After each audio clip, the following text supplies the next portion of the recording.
Hello friends, welcome to Creative Medicine. In this lecture, we will learn about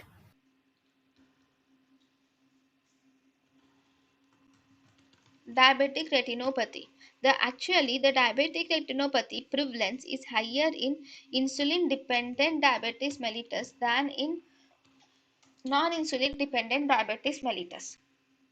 So it is more common in insulin dependent diabetes mellitus than non insulin dependent diabetes mellitus. Now, what are the risk factors of diabetic retinopathy? So, for the risk factors for diabetic retinopathy mainly are duration of diabetes is an important risk factor. Along with, if there is good metabolic control, this will delay the development of diabetic retinopathy. Other factors like pregnancy, anemia, hypertension, and renal disease are also the risk factors of diabetic retinopathy.